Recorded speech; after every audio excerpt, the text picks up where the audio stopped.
Hello there, and welcome back to the Disconnected. Back for the third time, but it's been a long time. Mr. Eugenio Ercolani. Hello, sir. Thanks for coming back with us. Hello. Pleasure to be here, as usual. I believe a year and change Yeah, I since think the our last last time. one went up was in August of last year, and we recorded that like a couple weeks or a month before that even. So we haven't talked like this in a good 15 months. It's good to be back. You just recently were a part of a conversation with a dear friend of mine, Mr. Sam, over in the UK, film blogger Sam. So I'm going to try to not repeat any of that stuff, but I'm going to link that in the description below. Anybody that wants, you should watch that one and then this one, because I'm going to try to build on that conversation, even though it was just released. I already watched it. Happy to have you back. There's been a lot that's been happening. The first thing, I mean, how have you been? It's been such a long time. How's everything going for you? Not too bad. Not too shabby. I've been busy. Work is good. It's good. You know. It's booming in many ways. Not to say there aren't issues here and there, and frustrations and problems, obstacles, but all in all, I can't complain. I won't lie. 2023 kicked me in the balls. Really, it was a tough year personally, and also there were a couple of frustrating work-related issues as well. But yeah, 2023 was not a happy year. But this year, 100% better. There's no comparison. All in all, I can't complain. Your personal and professional portfolio has exploded since the last time we talked. And it seems like, I guess first, I think the last time we were talking last July-ish, that you were about to start a documentary, right? Yes. Or was that the time before? It was last time, right? It was last time. Well, what documentary was that? Was I studying? Oh, yes. If I'm pinpointing period, yes. Sure. I'm since then I've started another two documentaries. At the moment, I'm working on three. That is without counting a few making ofs here and there, which I guess kind of fall into the same category, although they're definitely easier and bit more structured in a simpler way. But yeah, no, it's and I'm also happy to say I'm close to finishing a book which I have co-written with Troy Howarth. Oh, nice. It's called Unsung Heroes. It focuses on lesser known or simply not particularly prolific Italian filmmakers.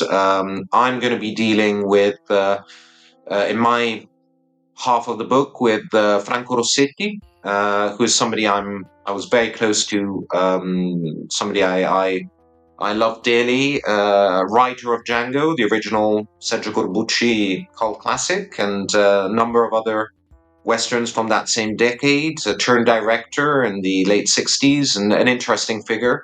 The other director is my grandfather, Giulio Petroni, director of Death Rides a Horse and Tepepa, Blood and Guns, and so on. So, yeah. Whereas Troy is going to focus on Massimo Dallamano and Vittorio Salerno. So, I think an interesting project. I'm very curious to see how that goes down. I am as well. I mean, two great people working on directors that need more attention. Sounds kind of right up my alley. Forgive me, did not bring the latest book that you had written down with me, but I mean the insights that you have with some of these people are incredible. And the way that you have framed your previous writing has inspired me and hopefully inspired many others. But that's why I've always been interested with having you as somebody that I can reach out to, and we've talked quite a bit over the last few years. One of the things I'm super proud of is you started writing in the Physical Media Advocate, the magazine that I put out. This is an issue with your Amelia Kincaid interview in here. Anything you want to share about that one? Yeah. So first of all, always nice to write for your mag. Consistency isn't exactly my strong suit, but I do try. So the Amelia Kincaid interview, I produced extras for the German release of Night of the Demons 12, and which was really fun. It included a bunch of things, interviews with director Brian Trenchard Smith and Steve Johnson, Joe Augustine, an audio commentary with Brian Trenchard Smith, which I moderated with my good friend and colleague Philip Escott. There was a bunch of stuff, photo galleries and poster galleries, and there was actually supposed to be a booklet interview with Amelia Kincaid, but it was forgotten. They forgot to include it, which happens. I have a great relationship with Anolis Entertainment, which is a label I get along with, and they do really good work. And over the years, I've worked on, I don't know, about 20, 30 of their releases. So, but yeah, this stuff happens. It's not the first time. It's happened with other labels that just stuff gets forgotten. Yep.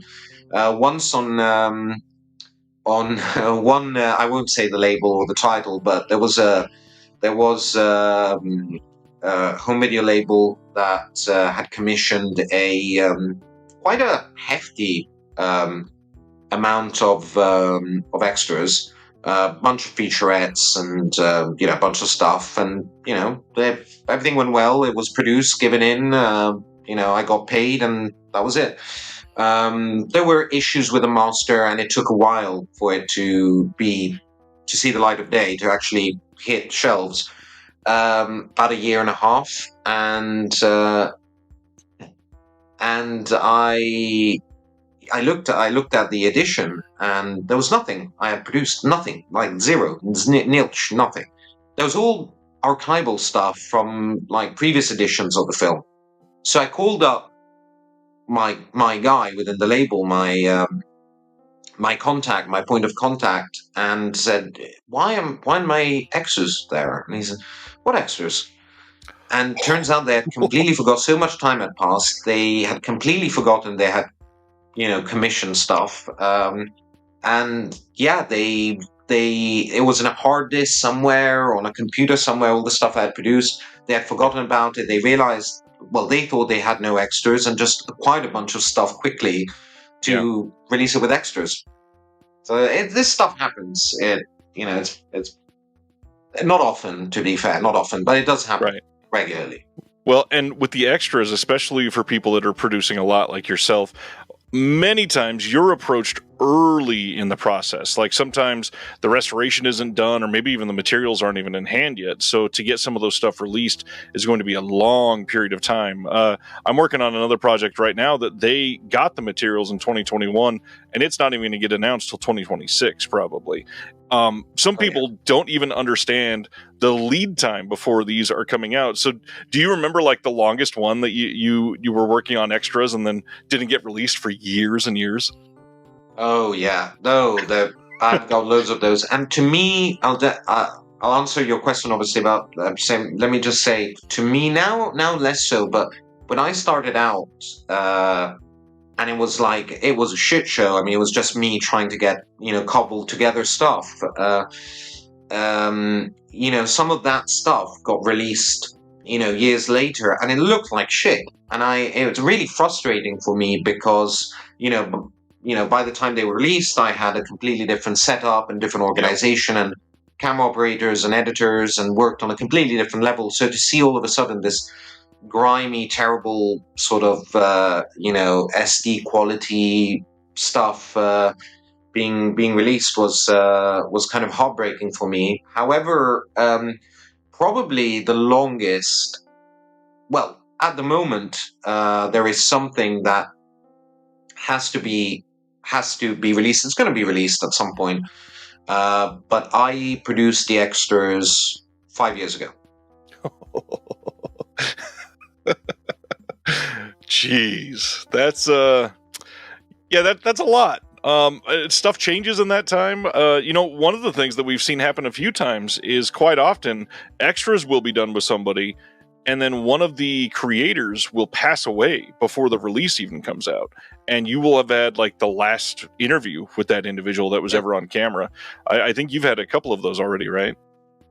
Oh yeah. Well, I mean, I shot an interview for Cauldron with Ruggero Deodato.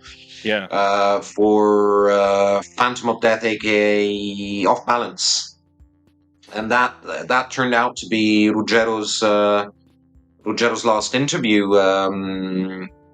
And the same happened with a couple of other people, Franco Rossetti, who I mentioned before. I shot the last interview with him. He was already very, very, very sick. But who else? Yeah, there are others for sure. Yeah, it's I won't lie. I mean, a part of this job makes you feel a little bit like like some sort of confessor. Because you are essentially going to people that are sometimes literally dying. I mean, I've interviewed people with various conditions, in very bad shape, with cancer, or just simply extremely old people that are well aware they're dying, and in fact, some express the desire to pass away as quickly as possible, and you are intercepting these people in a very delicate moment of their existence, and yeah, it gets under your skin sometimes. You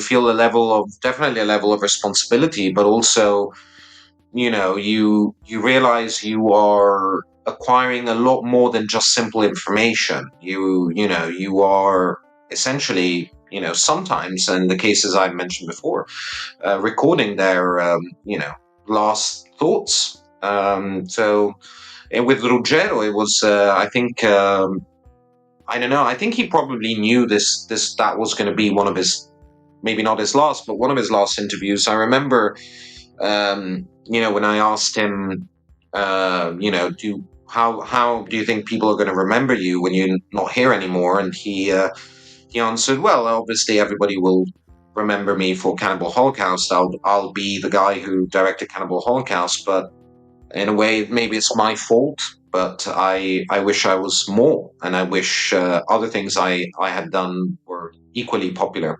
So I think there's it's bittersweet. Everything about this is a bit bittersweet.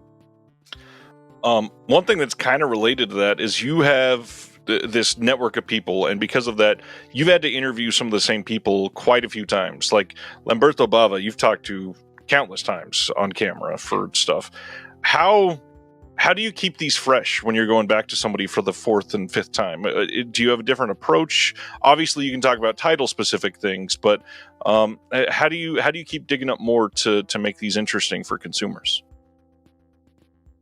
Well, okay. Well, first of all, I never try to, like, either it happens organically, and obviously I don't stop that process, but I don't go in these relationships, in these interviews, trying to be friends with the people I'm interviewing with. Right. I try to keep a level of a distance, a polite, friendly maybe in tone, rapport, but there's a level of detachment there. So because the moment you create a stronger bond, then there are there are boundaries, there's a level of protectiveness maybe you feel towards the person. You start, there are rules of engagement which are deeply different, and rules of engagement that maybe shouldn't be there if you are, if your main goal is to acquire information. Now, obviously, we're not talking about, I don't go around interviewing Saddam Hussein, but you still do want to maintain that level of detachment, so I have for example, with Lamberto, I have a very good rapport. Every time I see him, we chat and we have a laugh and we'll have coffee or drink or whatever. But then it's over. Then the interview is done. It's work relationship. It's a good work relationship, right, but it's work. That puts me in the condition of asking maybe questions that are a bit asshole-ish, or different, or poking, poking here and there in places I know might irritate him. It gives me the opportunity of, this is work and I'm doing my job. That's sort of the approach. He knows it, I know it, and if there was a friendship there, things would be different or could get awkward. So there's that. In a way, when you get to interview somebody multiple times, and Lamberto's a good example, Ruggero was somebody I interviewed multiple times, Sergio Martino, Roberto Girometti, there are lots. In a way, yes, it gets more difficult to get information from, fresh information, but on the other hand, you get to know to the T what their go-to stories are. Yeah. So, because all of these directors have, their anecdotes, their go-to anecdotes. So what I'll do is I know that the first 20 minutes of any given interview with one of these people, but this goes even for people that not necessarily with me do multiple or have done multiple interviews. There are people that are used to, being interviewed on a regular basis. The first 20 minutes is going to be shite. You get it out with, you get them, you get all the stuff, their go-to answers, all their, comfort zone answers. Yep. You get them out of the way, and then you could get to the good stuff. And yeah, it changes with every interviewee. Some work with, Bertolensi, for example, worked with a level, he worked with a certain degree of, confrontation. He responded to that. One of the tricks is not to be too, not to fill them up with too many compliments, because they're all men and women, of course, at times with big egos. But nobody really wants to be interviewed by a fan.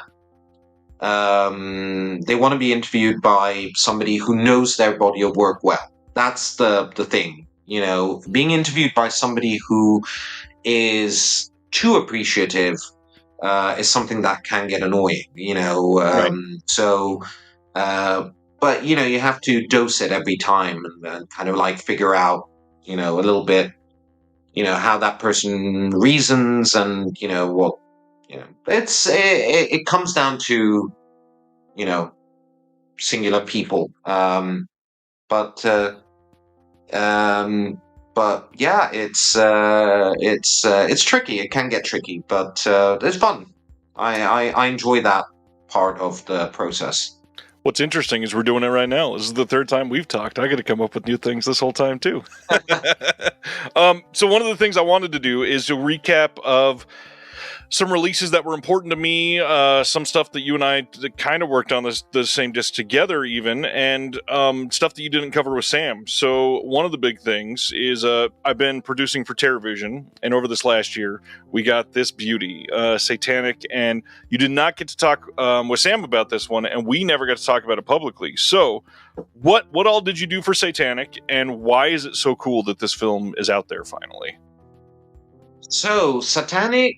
First of all, let's say what is Satanic. Satanic is an adaptation of a fumetto nero. Literally, the literal translation is black comic strip by Magnus Bunker. It's. Oh, I just received a message from it's from my WhatsApp desktop from Francesca Ciardi, the lead of Cannibal Holocaust. That's actually really good news. I was actually waiting for a message. So, Good. Satanic is yes, it came at a time in which there was a big boom of these fumetti neri. They were very pulp, violent comic strips. Although exploitative on a certain level, they were actually written and conceived by quite refined artists and writers, and they tapped into a lot of what was happening in Italian society at that time. Definitely very cynical in nature. They, however, were in the same way cinema in different ways was doing, sort of probably tapping into the silent, invisible rage behind the economic boom, because in the Italy in the 1960s was going through an incredible economic growth, essentially making it one of the richest countries in Europe at the time. So, I think there was an attempt to try to tap into, a lot of what was happening, behind the scenes of wealth and comfort. So, in a way, I think they become political in nature. A lot of these fumetti neri. Now, film took these very cynical pulp stories that were somehow kind of latching on to a certain level of darkness within Italian society, but the times weren't quite right to really bring all that level of darkness onto the screen, and so these adaptations, and I'm thinking of Satanic by Piero Vivarelli, where I'm thinking of Criminal by Umberto Lenzi, and the sequel, The Mark of Criminal, Mr. X, a number of these, and also probably the best of all these adaptations, which is the Dino De Laurentiis produced Diabolic by Mario Bava. All these films became something slightly different. The stories were similar, and the characters were obviously the same, but they were tapping into a more jokey kind of nearly kind of cape and dagger sort of or spy story kind of approach. They were never as violent as the comic books. They were never as sexual as the comic books. They were a lot more, we would say at the time, cinema per ragazzi. They were more like kids films, maybe teen films for young adults, but definitely nowhere near as dark as the source material was. Satanic is one of the most popular of these films, directed by Piero Vivarelli, who is an interesting figure. Let's face it, not a great director by any stretch of the imagination. But fascinating. His story, his personal approach to cinema, and his moving around the industry is more fascinating than the films he actually got to make. Although I would make an exception for The Snake God, which is a very interesting film with Nadia Cassini and Beryl Cunningham, because he's mostly known for Erotico Esotico Italiano, the exotic erotic Italian, this Italian strain, which he's probably one of the most important, together with Ugo Liberatore and other directors, one of the most important sort of auteurs. And but Satanic is arguably his most famous film, starring Magda Konopska. It's a very odd film because you look at it and it looks old. Even at the time, it looks older than the actual age it has. I mean, it looks like a film from the early 60s than a film from the second half of the 60s. Just the humor, the tone, the atmosphere, it feels much more like an early spy movie, Italian spy movie, than a dark film from the late 60s. But it's fun. It's definitely has a very nice kind of a bossa nova like soundtrack and very pop. It's it's a slice of 60s nostalgia, which I think has quite a few elements of interest. I would, yeah, and I was happy. I was really happy with what we put together. So I produced a featurette with Piero Vivarelli himself. Now, Piero Vivarelli, as most people probably know, long dead, died quite some time ago. However, through Lucarea, who's a good friend of mine and a lovely person, and he is the director of Django and Django, the documentary starring Quentin Tarantino. And Luca was nice enough to lease me his interview with Piero Vivarelli, which is extremely entertaining. I mean, I think he's very outrageous in his answers, very unhinged. Then we've got an interview with longtime collaborator Piero Vivarelli. She was also one of Vivarelli's many partners. You wouldn't necessarily imagine it, but yeah, he was quite the tombeau de femme, quite the woman's man, and he and she is a great interview. I have to be honest, I wasn't expecting her interview to be as interesting as it turned out. She had a lot of ton of stuff to say. She speaks also about at one point there was the idea of making a sequel to Satanic, and she talks about that years later, and then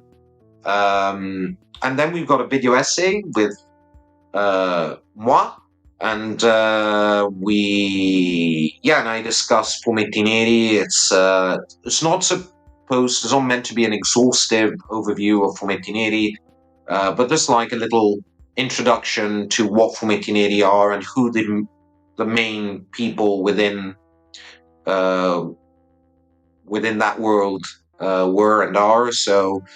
And finally, a commentary with myself, Troy Howarth, and Nathaniel Thompson, who I've done many, many, many audio commentaries with, and they're it's always good fun, and they obviously do good work. It is a loaded disc, and one that I think if anybody is interested in the film at all, you have done them proud with what we were able to get on there. The film looks better than I expected it to, even when we first started talking about it. So stoked that we could get this with this kind of release, and I hope more people check it out because it's genuinely a really fun movie.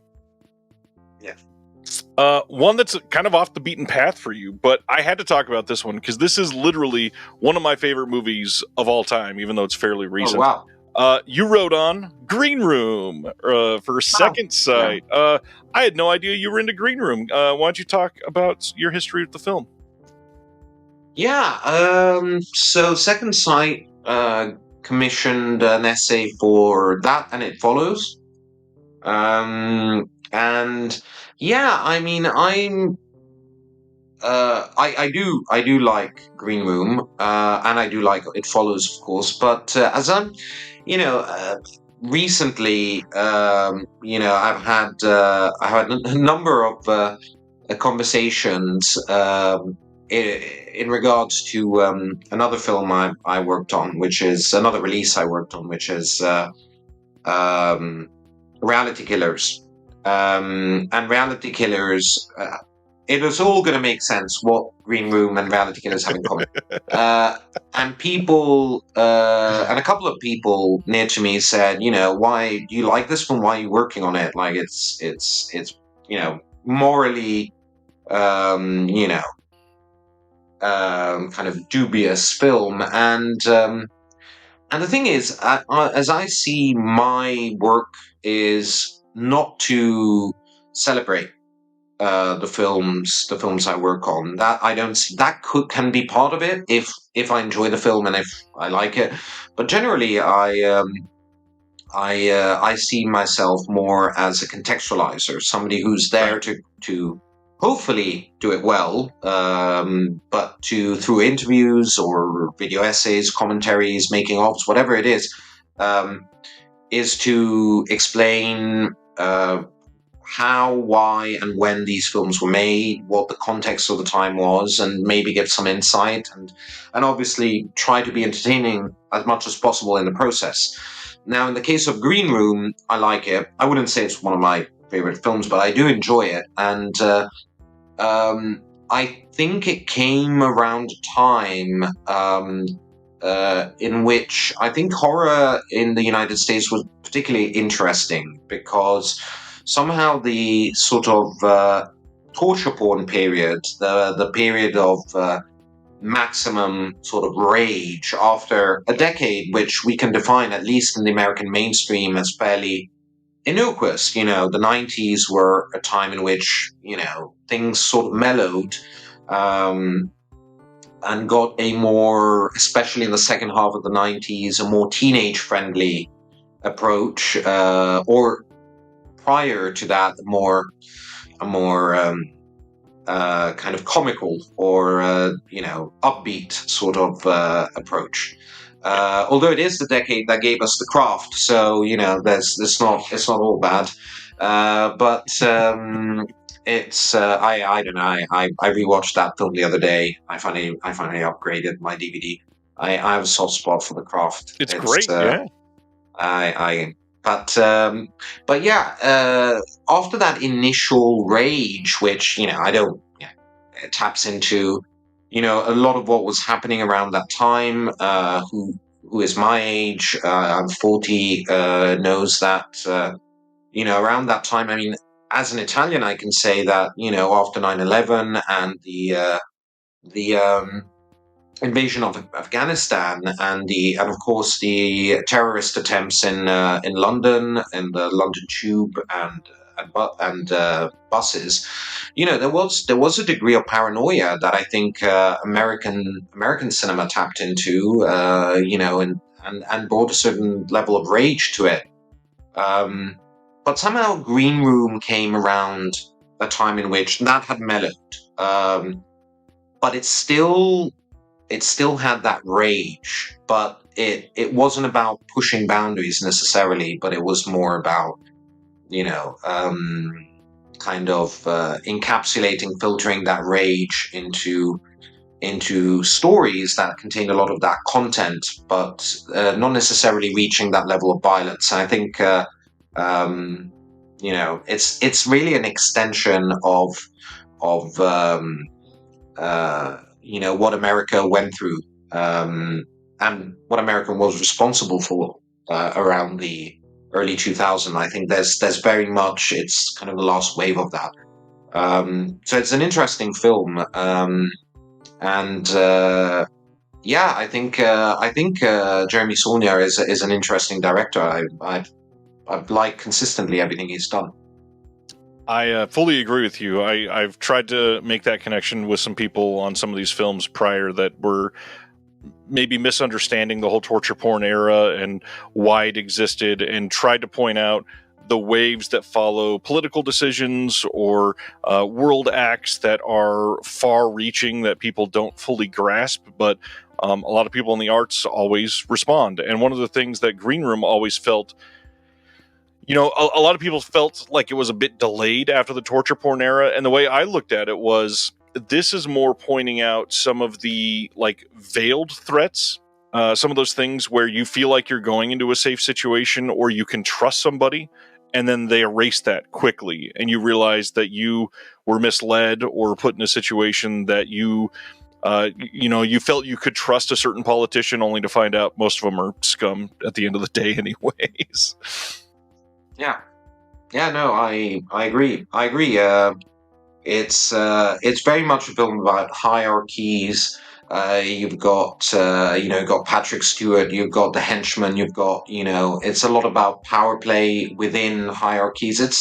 It is a political film in the best possible way, in the way horror film becomes political. I think horror films, Green Room, some people might not consider it a horror film because there's always going to be where does a horror film begin, where does it end, but in essence it is a horror film. In the way it's structured, in the way it works with atmosphere and character design. There's so much of our horror culture in that film, and it's definitely an interesting film. Yeah, no, I think it's even more. I think in many ways, I think It Follows is more. It's more social than it is political, whereas Green Room is definitely more political. Some stuff that is not a question on if it's a horror movie or not. This one has been in the works for a long time, and I just got it in, so literally have not been able to watch even a single moment yet. But how about The Houses of Doom? This thing we have been hearing about for the longest time. We had a couple delays, and now everybody is finally able to releases. Yeah. Does it exist? Doesn't exist. Well, people have proof in their hands now. Man, you did a lot with Cauldron for this. Can you explain why this is such an amazing thing that we're able to hold now?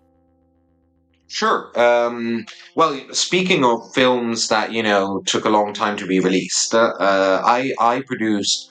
So I produced a bunch of extras roughly 2 years ago, and then another bunch. Well, no, actually 2 years. Yeah, between 2 and 3 years ago, and then another bunch of extras about a year and a half ago. So it was like two installments, and I wouldn't lie. I mean, you can tell. You can definitely tell that that there's a certain discrepancy in the extras. Like, for example, I've now recently finished work on another box set which contains multiple films. I can't obviously really reveal what the box set is, and that was done differently. I was given green light for everything right away, and so we could really distribute the extras among the 4 discs and kind of reason, okay, this one has too much, this one has and kind of level everything. And this was a bit more, I don't want to say disorganized, but let's say a little bit more hiccup-y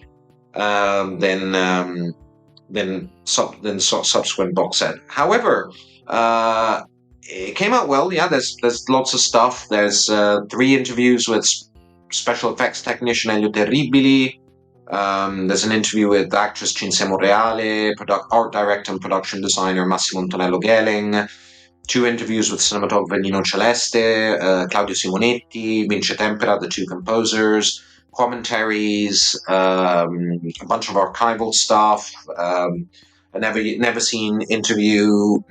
or seen interview with AD Michele De Angelis. There's a lot. I'm sure. Editor Alberto Moriani. The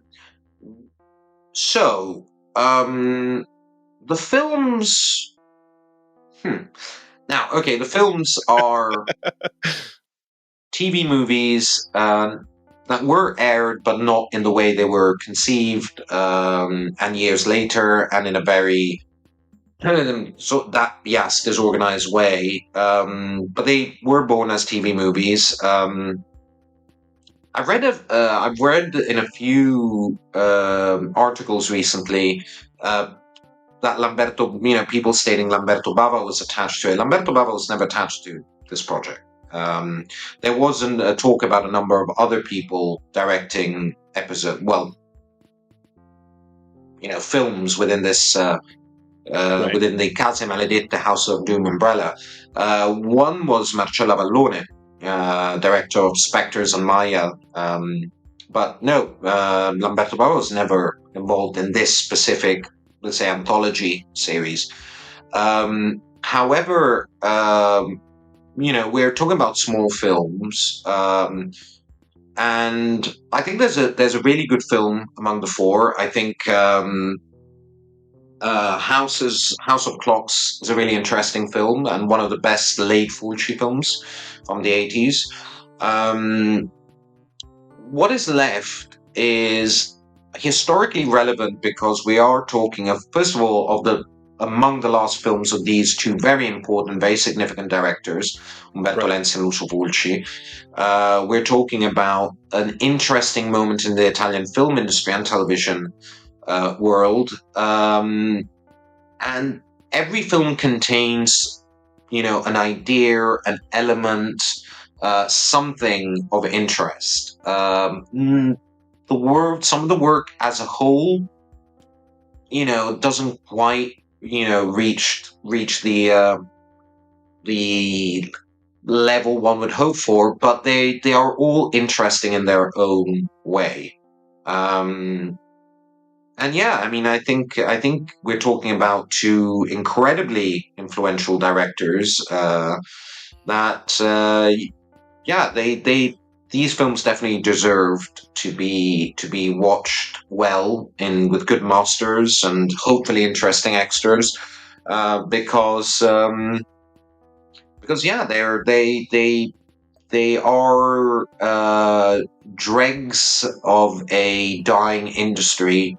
And I think a lot of the fascination for these films comes from they're infused with a melancholy, with a sadness, with a bitterness. It's embedded in these films. It's in the cinematography. It's in the atmosphere. It's in the locations. There's a level of there's something,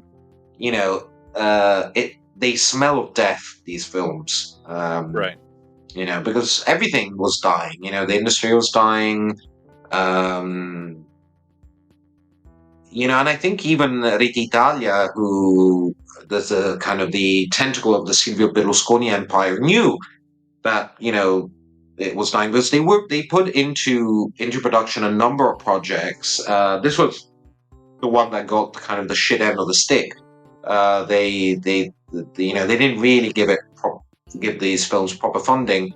So there is something deathly about these films, but it's also what makes them interesting. That's true. And again, these filmmakers, especially Fulci, has a lot of stuff that has never been properly revisited in the HD era. A lot of stuff has never had a good contextualizing release like we were talking about earlier with extras. And there's a lot of titles that have eluded the people that are not just straight Fulci classic gore horror. Do you think there's a proper time soon to see a lot of those releases come out, or is there another story about the elements that we don't know about for his his more comedic films? That's the big thing. Yeah, I mean, I've been talking to labels for years about releasing some of the Fulci stuff, and many times Troy and I have discussed this. I mean, for example, his 1970s sort of satirical comedies, very very sort of bittersweet erotic comedies from the 70s, very cynical. I'm thinking of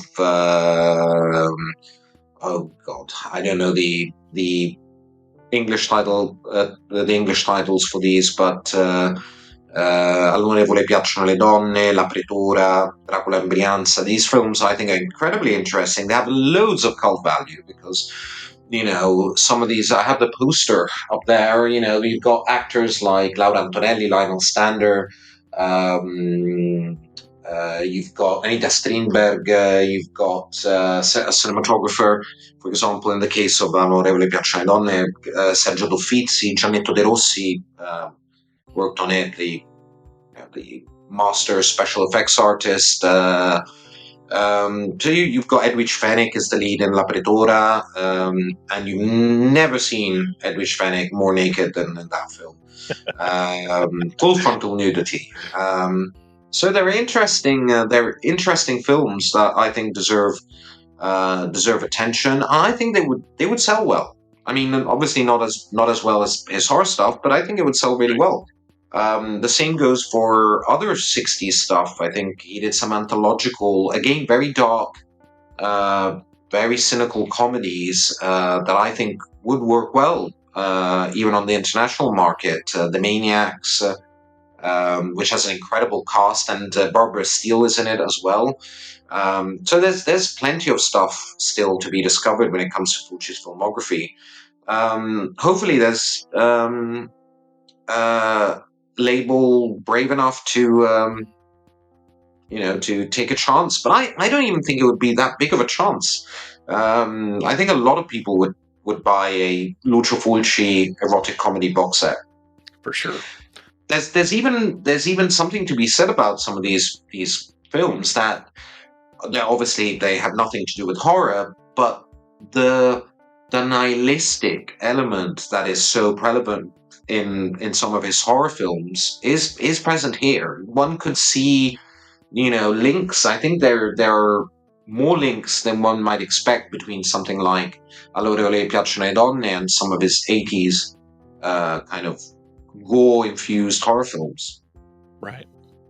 Yeah, there's a lot that I feel like some of these labels take for granted how many people want to deep dive into directors or actors or discover other genres. And obviously horror is the classic genre that has done well and made money for studios. That's like the worst kept secret, is that if you want to make something low budget, make a lot of money, make a horror movie. That's pretty much the way it goes. But a lot of these other things people are dying to see. And if somebody wants to deep dive Fulci, there's not a great way to do that right now, which sucks.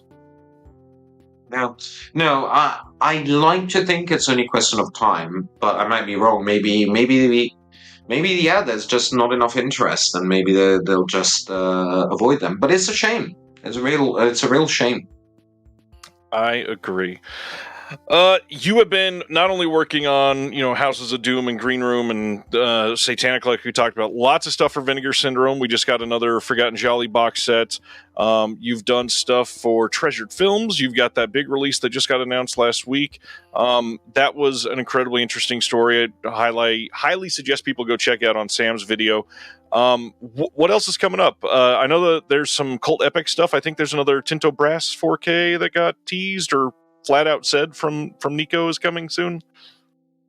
Yeah, so we've got I've had the green light from Nico to mention that we are working on Criminal, the aforementioned Criminal by Umberto Lenzi. That is happening. I'm very happy to see that is going to get a release.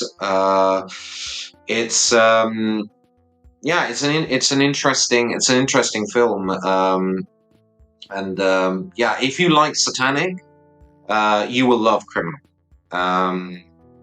It has a lot of the same kind of 1960s pop, kind of loungy atmosphere, kind of bossa nova atmosphere, and it's interesting film. Well, speaking of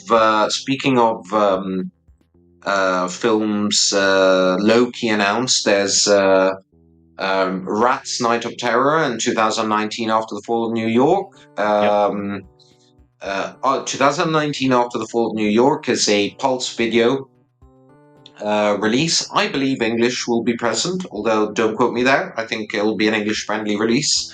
However, Rats Night of Terror is also going to be released, but apart from Pulp Video, it's also going to be released in 4K from Severin, which has been announced. And I put together 2 makings of for each of those films. Nice. The making of for Rats is going to be present in both releases. And yeah, I'm very happy with how those came out. There's a ton of interview. It's a mix of archival and brand new. The archival is all stuff I have done over the years. Some though has never been seen for whatever reason. It was never used. So there's a lot, and even some first time interviews on those films. So in the case of Rats, there's Claudio Fragasso, who needs no introduction. We've got Massimo Vanni, Ottaviano Dell'Acqua, the 2 leads and stuntmen. Jean-Christophe Bretignier and Anne-Giselle Glass, 2 of the actors. You get, I'm forgetting somebody, Gianni Leacche, AD and set photographer for 2019. You get Sergio Martino, special effects technician Roberto Ricci, Antonello Gelling, the production designer, Mino Loi, one of the producers. I mean, it's they're pretty packed. So Eugenio Labbiso, the editor. So yeah, yeah, it's buzzing. Yeah, I'm very happy. I'm very happy about the Forgotten Jolly. I have to say, I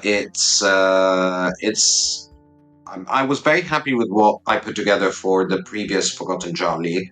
Right. But in that case, I made a decision which was to focus on the Bloodstained Shadow.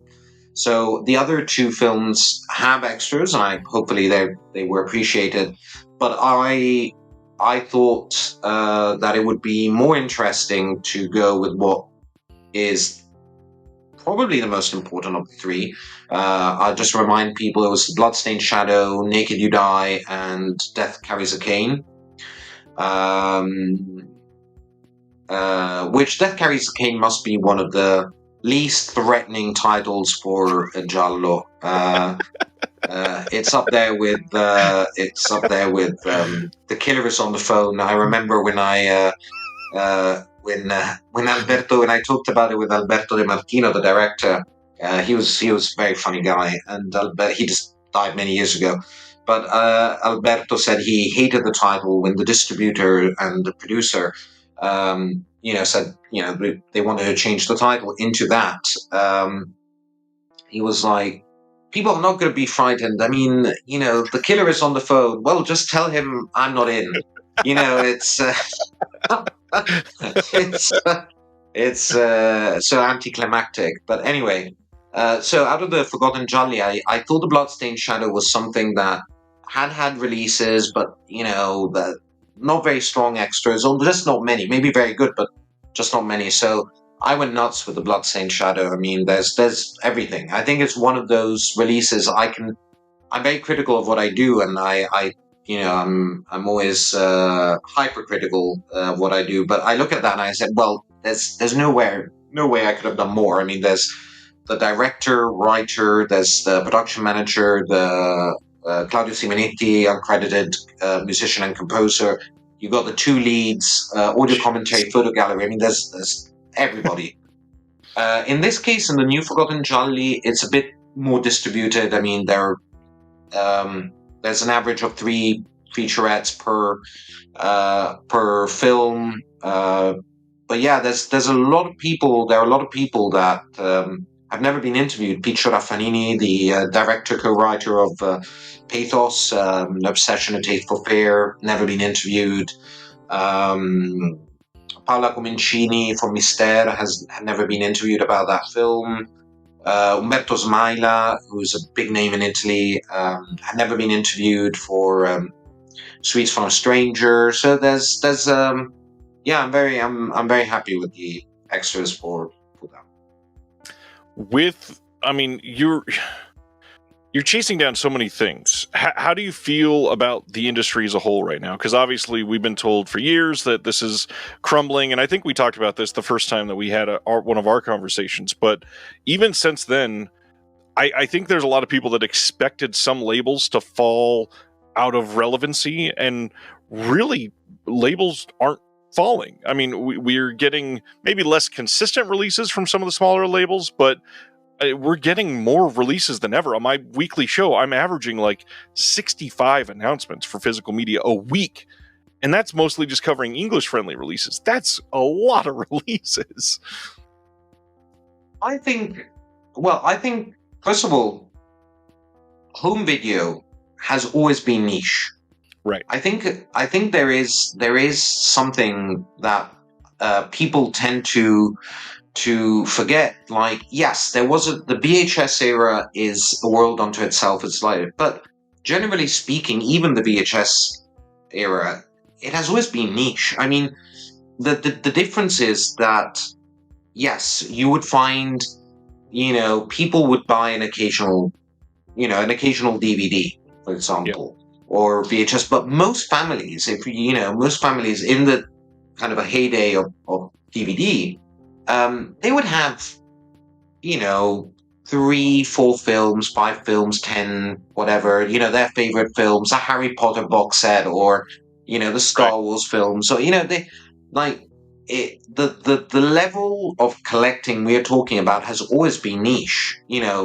Most people, even in the heyday of VHS frenzy, didn't have, what I have behind me, or what you have behind, behind you. This has always been niche. The streaming services have replaced video rental places. But when it comes to buying physical media, it has always been niche.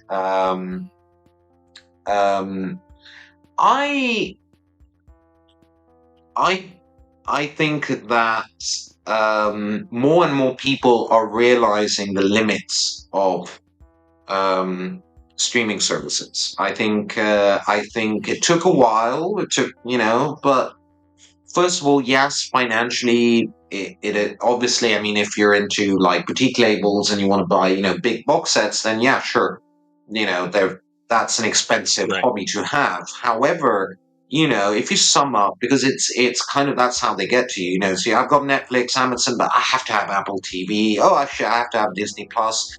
I have to have whatever, movie, or, all these things stack up. And at the end of the month, you're paying, in euros, you're paying what, 50, 60 even euros more a month. often. Yeah.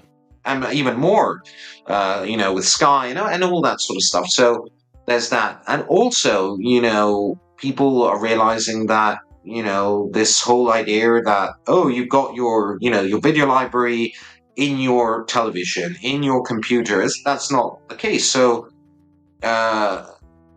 because it's the first time that something has been replaced, or at least that's the narrative, that had been replaced by something that is not objectively better. Right. All the medium before that had been replaced by something that is better. Most of the time, I'd make an exception for vinyl. But VHS, cassettes, music cassettes, and or audio cassettes and DVDs, there was something objectively better taking its place. This is not the case with streaming services. The quality of the films and the access to subtitles and languages and extras and all that. So, I think physical media is as good as could ever be, given that there has been a shift, and obviously, as much as it has always been niche, there has been a big loss of clients. That the kind of casual consumer has been lost. Sure. So there has been obviously a shift, but I think it's going to get stronger. I think it will grow. It will grow, not probably to a point where it'll become, mainstream in a big way. But I do think that physical media is here to stay. And we've seen it over and over again. Labels just manage to survive. I think. What has changed, and this is pretty obvious, and we can see it fairly blatantly, is that labels have to be quick on their feet and have to keep at pace with the times. A lot of the labels that I think are struggling are labels that are focusing on the wrong things. For example, when you talk about Italian genre cinema, in the late 90s, in the DVD era, in the early 2000s, or even up until, relatively like a decade and a half ago, that whole kind of grindhouse, we're bad boys releasing these, nasty, violent films, with grimy covers and all that sort of approach there. That sort of low-key work. It doesn't work anymore because people know these films, very well now. Right. And they expect a level of respect towards some of these films, not all of them, but that sort of kind of grimy sort of, kind of trying to tap into the kind of grindhouse-ish kind of aesthetics and that sort of general approach. You know what I'm talking about? That sort of Oh stuff yeah. doesn't work anymore. Yeah. So you have to kind of you know you have to kind of tap into the zeitgeist of the times. I think labels have to be, and they have to be very careful with the films they choose. And you mentioned Treasured Films. Treasured Films is doing something very intelligent. They, depending on the film, they'll decide what kind of packaging is more financially viable. You have to calculate things a lot more. You can't release stuff without extras. That's just unheard of now. Yeah. That you could get away with it a while back, but you just can't anymore. Um, I think you have to invest more money when you're opening a label, and you have to be very careful with the films you choose.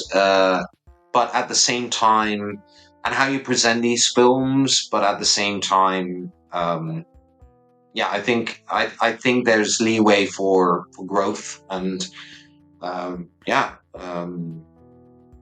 Physical media, I think, is here to stay, honestly. And the cool thing is there's still a lot of untapped markets. I feel like a lot of these labels are going to be finding maybe a niche within a niche here soon and focus on something that has never really had its heyday. I mean, the first time you and I talked, we talked about some of the Peplum films. Those still don't have a lot of releases. The Asian market has been exploited for Cat 3 and martial arts, but there's all kinds of dramatic Asian films that have never seen any days. There's all kinds of comedy films that have never come out from anywhere in Asia. Indian. There's a lot of Tons of Indian Indian releases. horror and genre films. You know. Well, following the question on the industry, I would like to end on a question about you as an individual. Obviously, you are like a physical media renaissance man, making documentaries, writing books, working on special features. What do you want to do? If you had your pick, how do you want to spend every single day of your life working in this art? Well, wow, that's okay. So I started out. I'm going to give you the most honest answer I could possibly give you. So I'm not gonna, because it would be easy. It would be very easy to give you a simple kind of answer that would be correct but would not be complete. Um, so, well, I began in, let's say, the audiovisual world, in the film world. I began as an AD, and that's how I began working. I dropped. I dropped out of school when I was 16. And I did odd jobs. I worked as a bricklayer and a number of other things. Worked as a waiter. But yeah, I slowly but surely managed to get put a foot in the film industry, and I started working as an AD. Shortly after, I went to the London Film Academy. and was living in London and got a degree there. And although, and I managed to get there despite not having a high school diploma, so which was not simple. But there we go. But that's a story for another day. However, I worked as an AD for roughly 10 years, maybe a bit more. And I also directed a couple of things, TV ads, and a couple of short films and stuff like that, and sort of industrial promo things. Very boring stuff, but I made a living. However, yeah, after a bunch of stuff happened in my life, I kind of interrupted that. Find myself working in this industry now. I enjoy what I do very much. I enjoy it. I work with terrific people. I don't mention them nearly as much as I should, but I work with an incredible editor who does the bulk of what I produce, Andrea Meroni, and some terrific camera operators that are friends, really actual friends. Like we go on vacation and hang out together, and they're amazing. Simone Villani, Fabio Paolucci. And I get along with I made a lot of friends within this industry. I mean, Philip Escott is a good friend. He came to Rome to visit recently this summer. There are many. I get along with Joe Rubin from Vinegar Syndrome, and I would like to go back to writing my own stuff. And getting back to what my direction was and had been for 10 years. And then, basically, I stumbled upon the home video world. And I was already obviously